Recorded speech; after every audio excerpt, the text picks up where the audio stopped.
സഹകരണ മേഖലയെ തകർക്കാനുള്ള നീക്കത്തിനെതിരെ കോഴിക്കോട് പ്രതിഷേധ കൂട്ടായ്മ സംഘടിപ്പിച്ചു.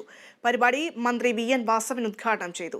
സഹകരണ മേഖലയിൽ തകർക്കാൻ ഒരു ഇഡിക്കും ആവില്ലെന്ന് മന്ത്രി വി.എൻ. വാസവൻ വ്യക്തമാക്കി. സഹകരണ മേഖലയ്ക്ക് ഒരു പ്രശ്നമെന്നാൽ ഭരണ പ്രതിപക്ഷ ഭേദമന്യേ എല്ലാവരും ഒറ്റക്കെട്ടാണെന്നും മന്ത്രി പറഞ്ഞു. ഈ സംസ്ഥാനങ്ങളിൽ എവിടെയെങ്കിലും ഒരു സ്ഥലത്ത് ഒരു ബാങ്കിൽ ഇഡി പോയോ? കരിവള്ളൂർ മാത്രം വരുന്നത് എന്തുകൊണ്ട്? അവിടെയാണ് നമ്മൾ പറയുന്ന രാഷ്ട്രീയം. കരുവന്നൂരിൽ ഇഡി വന്നത് രാഷ്ട്രീയപരമായ ഇടപെടലാണ്. ഇഡിയുടേത് നിയമവിരുദ്ധമായ നീക്കമാണ്.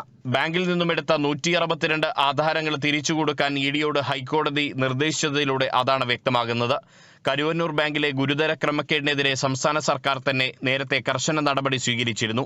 ക്രിമിനൽ കേസും ഭരണസമിതി പിരിച്ചുവിടലും എല്ലാം കഴിഞ്ഞ ശേഷമാണ് പാർലമെന്റ് തെരഞ്ഞെടുപ്പ് ലക്ഷ്യമിട്ട് ഇഡി വന്നതെന്നും മന്ത്രി വി.എൻ. വാസവൻ പറഞ്ഞു. കരിവന്നൂരിൽ മാത്രം 6-7 മാസം മുമ്പ് എടുത്തുകൊണ്ടുപോയ ആധാരം ഇപ്പോൾ പാർലമെന്റ് തെരഞ്ഞെടുപ്പ് അടുത്തപ്പോൾ അടുത്ത നടപടിയിലേക്ക് വന്ന് അതിന് ജാഥ ഒരുക്കുന്ന പശ്ചാത്തലമൊക്കെയായി കടന്നു വരുമ്പോൾ നമ്മൾ പറയുന്ന രാഷ്ട്രീയമായ ഇടപെടൽ എന്ന രൂപത്തിൽ ആക്ഷേപിച്ചാൽ അതിലെന്ത് തെറ്റു പറയാൻ? അതിലെ കോടതി ഇന്നലെ സൂചിപ്പിച്ചത് കോർപ്പറേറ്റ് കഴുകന്മാർ സഹകരണ മേഖലയെ തകർക്കാൻ വട്ടമിട്ട് പറക്കുകയാണ്. സഹകരണ മേഖല പോലെ ജനകീയ അടിത്തറയുള്ള മറ്റൊരു പ്രസ്ഥാനം കേരളത്തിലില്ല. ലാഭം മാത്രം ലക്ഷ്യമിടുന്ന സ്ഥാപനങ്ങളല്ല സഹകരണ പ്രസ്ഥാനങ്ങളെന്നും മന്ത്രി പറഞ്ഞു. Consumer fed chairman M Mahbub അടക്കമുള്ള പ്രമുഖരും സംബന്ധിച്ചു.